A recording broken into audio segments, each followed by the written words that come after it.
Bom dia, galerinha! Sejam bem-vindos a mais um Aprendendo História com a Prof. Márcia. No nosso último vídeo, nós começamos nossos estudos sobre a chamada Era Vargas. Nós falamos sobre o processo revolucionário de 1930 e também do primeiro período do governo Vargas, que foi o governo provisório.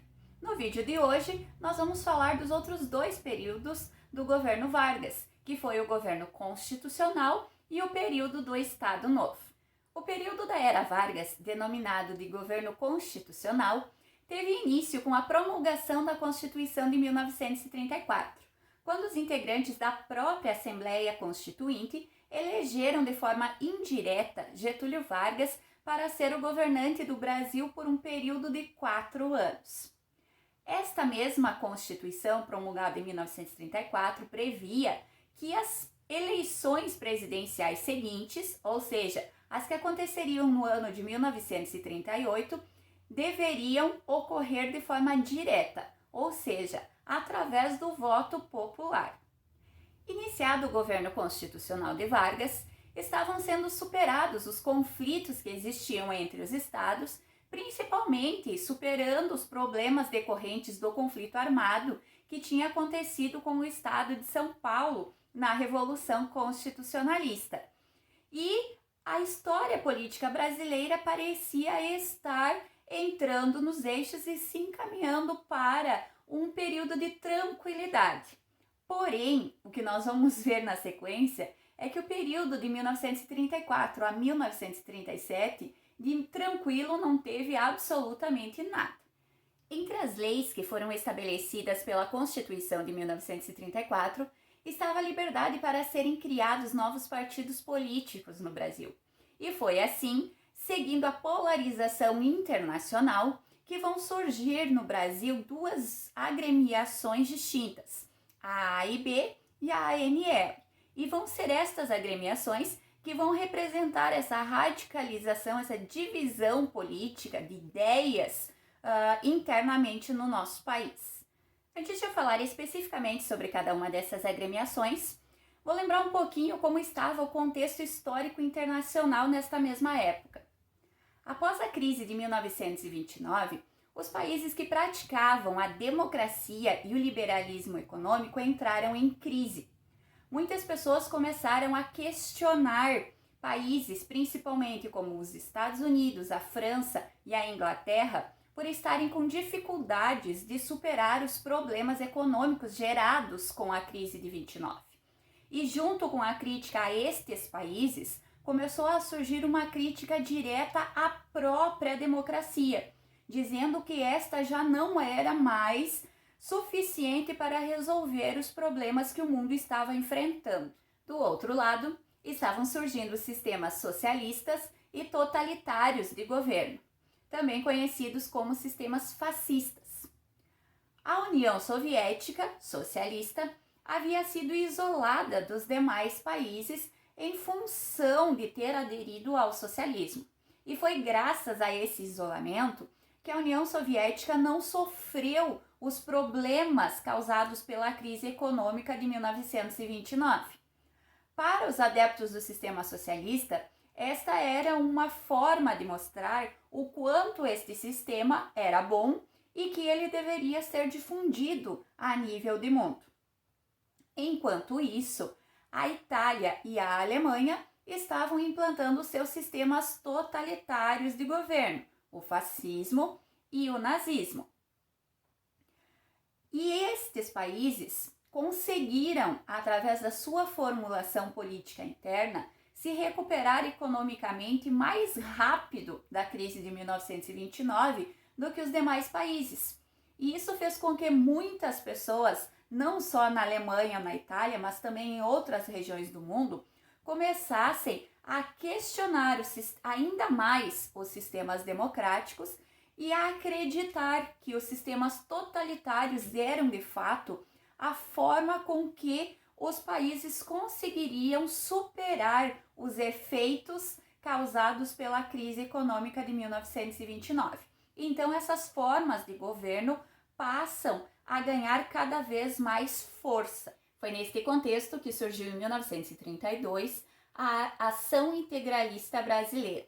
AIB, grupo político de extrema-direita fundamentado nos ideais nazifascistas e com cunho altamente conservador. Os integralistas eram contra a democracia liberal e acreditavam que somente um governo autoritário, chefiado por um líder carismático, seria capaz de levar o país ao progresso. Tinham como lema Deus, Pátria e Família, usavam camisas verdes e se cumprimentavam usando o termo Anauê, que na língua tupi significa você é meu irmão.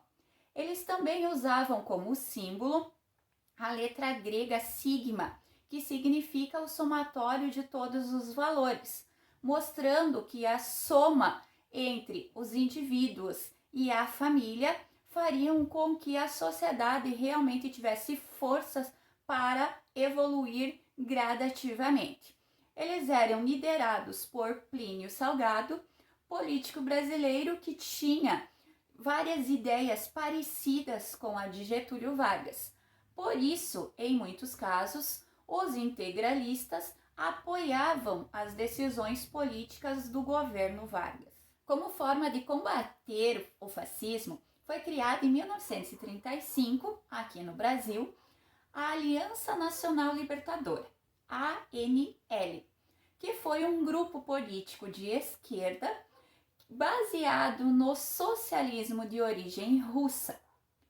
Esse grupo político era composto principalmente por seguidores das ideias socialistas, mas também por pessoas oriundas das mais diversas classes sociais do Brasil, bem como de várias convicções políticas. A ANL defendia a democracia, defendia a reforma agrária, também defendia a nacionalização de empresas estrangeiras, o fim do pagamento da dívida externa brasileira e eram totalmente a favor de um governo popular, bem ao contrário do que a AIB, Ação Integralista Brasileira, defendia, que era um governo autoritário. O líder da ANL era Luiz Carlos Prestes, o mesmo personagem que liderou o movimento de formação do Partido Comunista Brasileiro, PCB, em 1922. Luiz Carlos Prestes também liderou a Coluna Prestes, um movimento tenentista que incomodou muito o governo brasileiro durante a República Velha.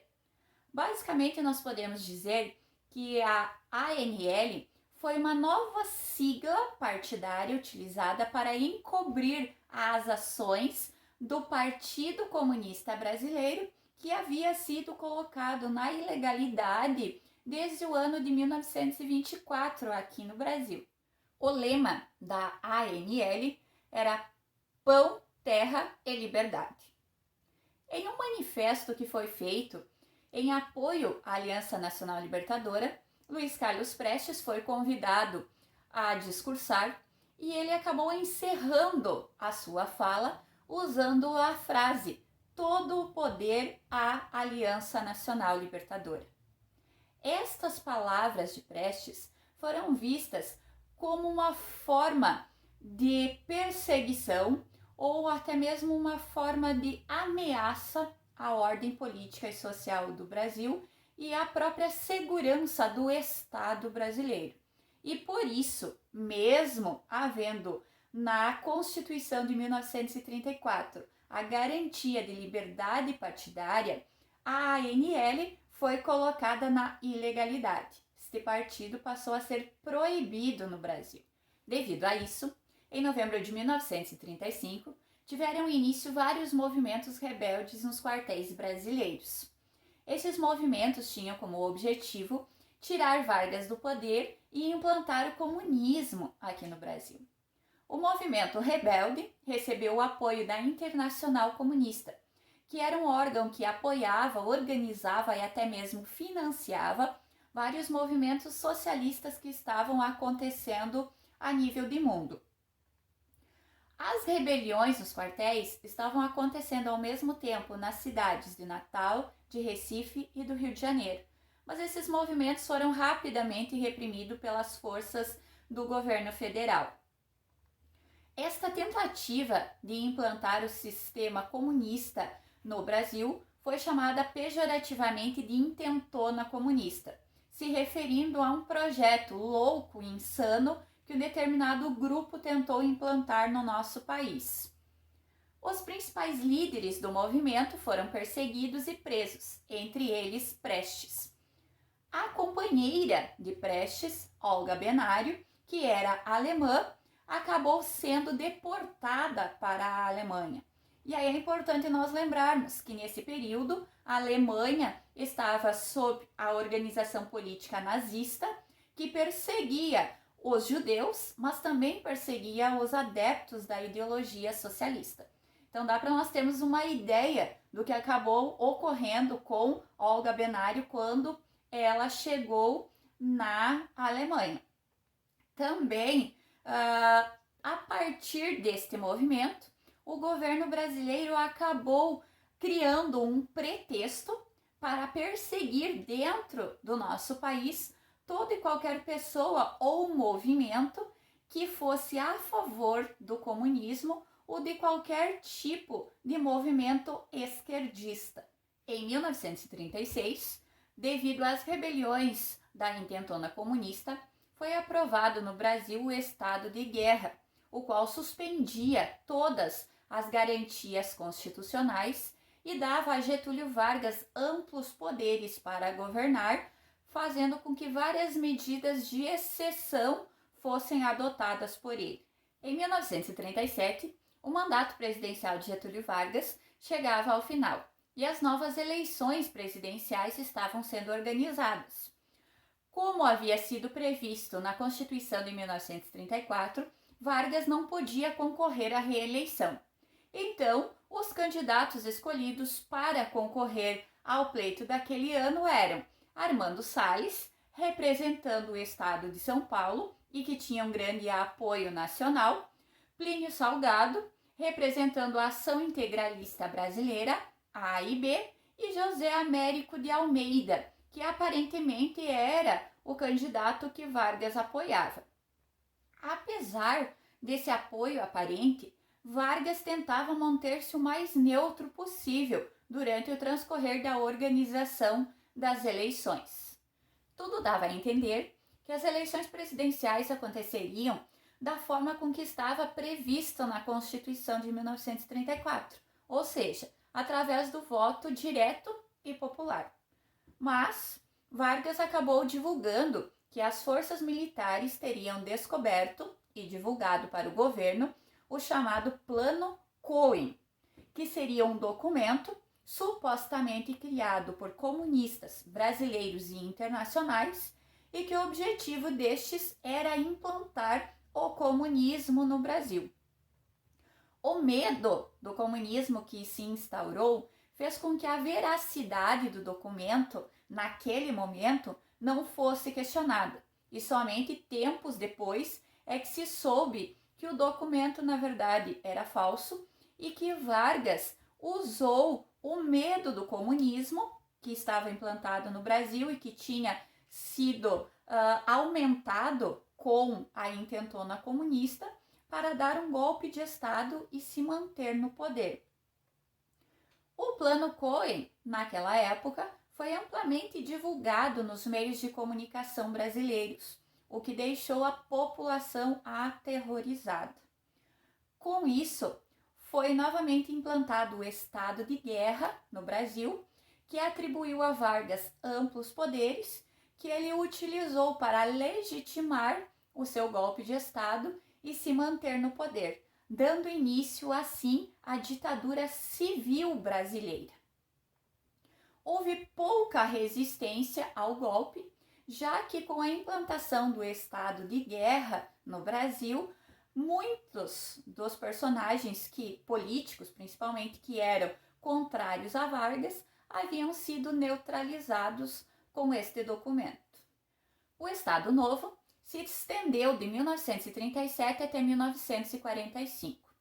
Entre as primeiras medidas do Estado Novo estava o fechamento do Congresso, a extinção dos partidos políticos e a revogação da Constituição de 1934, que foi substituída por uma nova Carta Constitucional outorgada por Getúlio Vargas.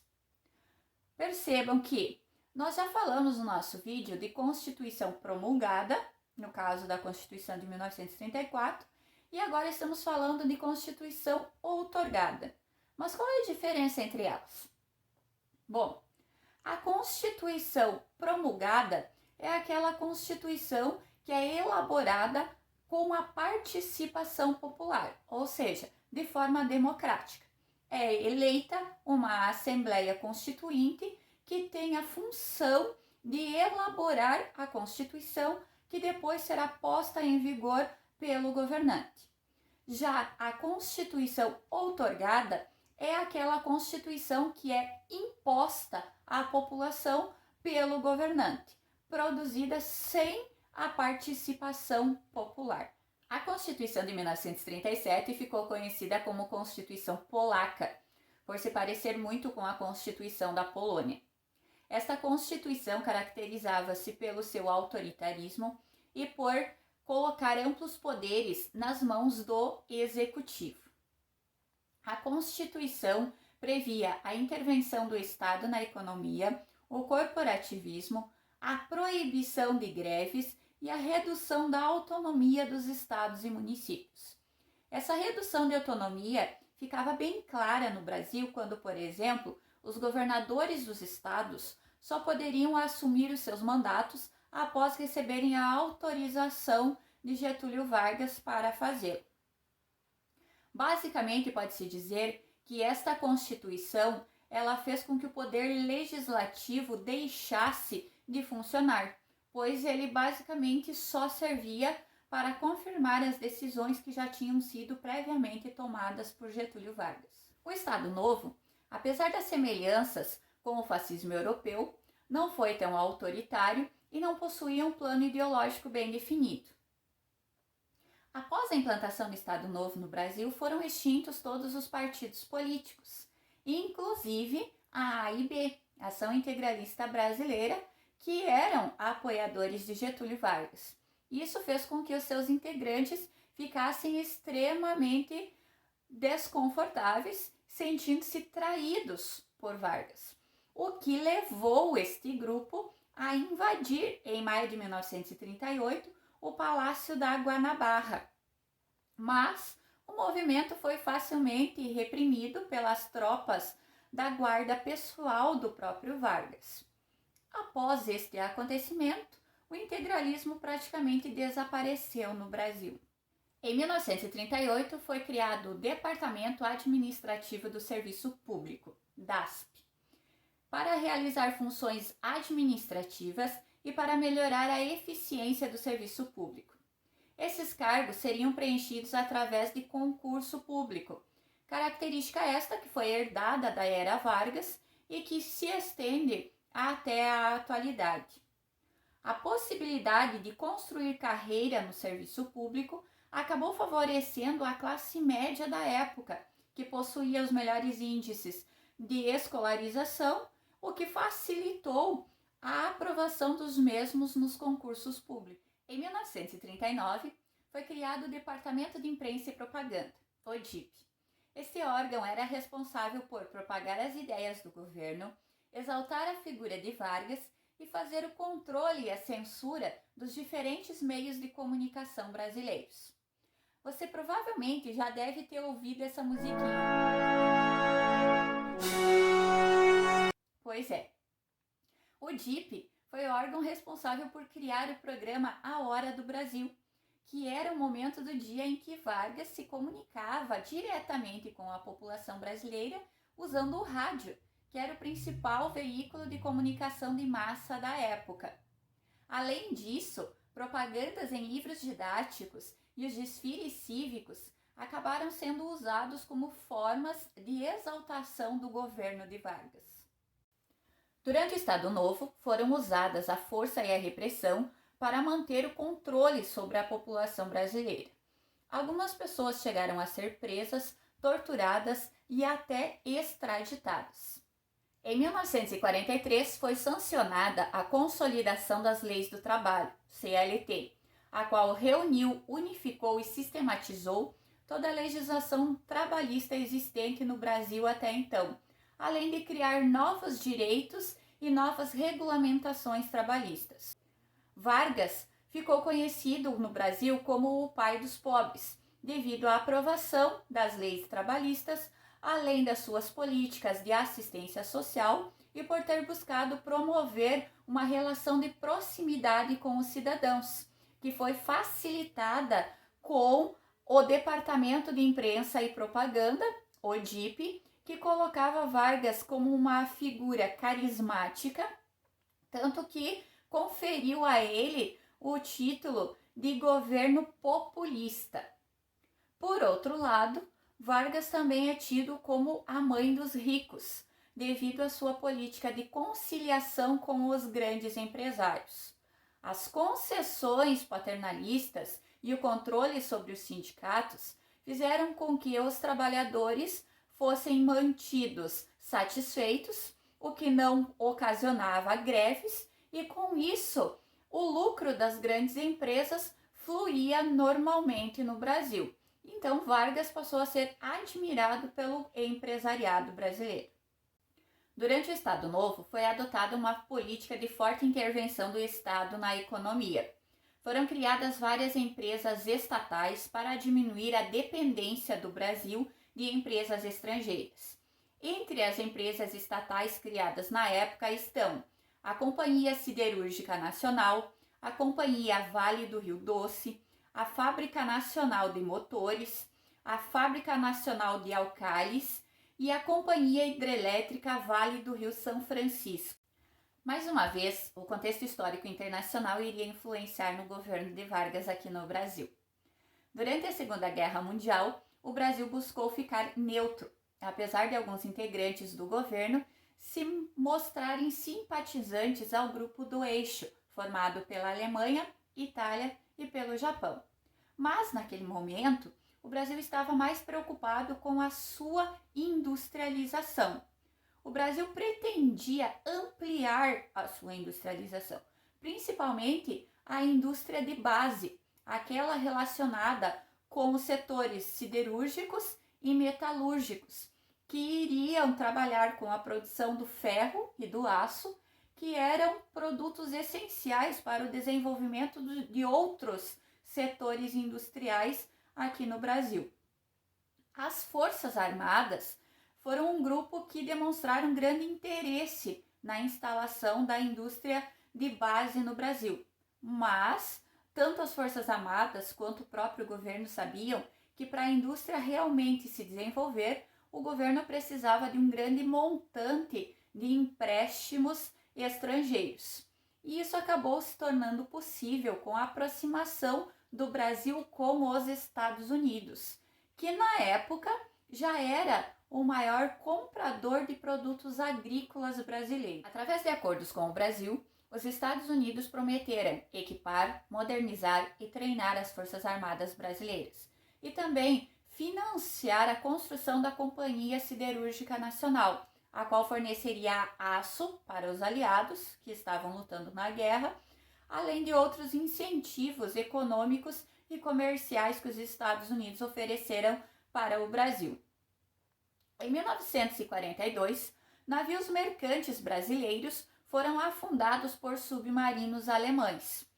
Esse acontecimento fez com que os brasileiros, que até então estavam neutros em relação à Segunda Guerra Mundial, começassem a manifestar a intenção de que o Brasil participasse da Segunda Guerra Mundial. E foi assim que, em agosto de 1942, então, o Brasil acaba declarando oficialmente guerra contra a Alemanha. E em 1943 foi criada a Força Expedicionária Brasileira, a FEB, que enviou 20 mil soldados no ano seguinte, em 1944, para lutar na Europa, mais especificamente na Itália, onde eles acabaram realizando as principais missões que foram destinadas a eles e sendo bem sucedidos.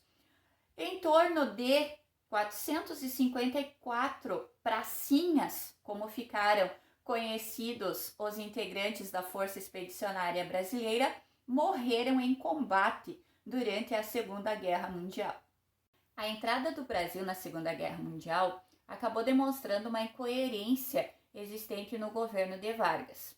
Ao mesmo tempo em que os soldados brasileiros estavam lá na Europa lutando contra sistemas totalitários de governo, o próprio governo de Vargas aqui no Brasil tinha cunho autoritário. Percebendo essa incoerência, ainda durante o transcorrer da Segunda Guerra Mundial, foi divulgado aqui no Brasil o Manifesto dos Mineiros, um documento criado por intelectuais que pedia o fim da ditadura civil de Vargas no Brasil e a redemocratização do nosso país. Vargas, percebendo que não conseguiria manter um sistema autoritário de governo no Brasil, decidiu então liderar o processo de redemocratização brasileira, para assim poder melhorar a sua imagem frente à população brasileira. E, atendendo então aos pedidos da própria população, Vargas acabou marcando as eleições presidenciais para o dia 2 de dezembro de 1945. Nas eleições de 1945, os principais partidos e seus representantes foram, pela União Democrática Nacional, a UDN, o candidato Eduardo Gomes. Pelo Partido Social Democrata, o PSD, o candidato Eurico Gaspar Dutra, que recebeu apoio do Partido Trabalhista Brasileiro, o PTB, que estava ligado aos sindicatos criados por Vargas, e também concorreu ao pleito pelo Partido Comunista Brasileiro, PCB, o candidato Iedo Fiuza. Como Vargas não podia concorrer ao pleito como presidente da República, ele acabou se candidatando ao cargo de senador. Na última semana, antes das eleições, Vargas demonstrou abertamente o seu apoio à candidatura de Eurico Gaspar Dutra, o que acabou fazendo grande diferença nos caminhos das eleições presidenciais. Em maio de 1945, surgiu no Brasil um movimento que ficou conhecido como queremismo. Foi um movimento organizado por simpatizantes de Vargas que pediram permissão à Assembleia Constituinte para que Vargas pudesse concorrer ao cargo de presidente da República. Basicamente, este grupo queria que Vargas continuasse a governar o nosso país. Esse movimento acabou assustando os udenistas e as alas da alta hierarquia do Exército Brasileiro, que tinham medo que o movimento queremista fosse mais uma manobra política organizada pelo próprio Vargas para se manter no poder. E foi assim então que esses dois grupos desconfiados com o movimento queremista acabaram dando um golpe de Estado em Vargas, o retirando do poder no dia 29 de outubro de 1945. E chegava então assim ao fim a ditadura civil do Estado Novo no Brasil. As eleições presidenciais que estavam marcadas para o dia 2 de dezembro de 1945 aconteceram normalmente e o candidato Eurico Gaspar Dutra acabou sendo o vencedor das eleições, se tornando então o sucessor de Vargas na presidência do Brasil. O apoio de Vargas à candidatura de Eurico Gaspar Dutra acabou mostrando o quanto Vargas ainda tinha uma grande influência política no nosso país.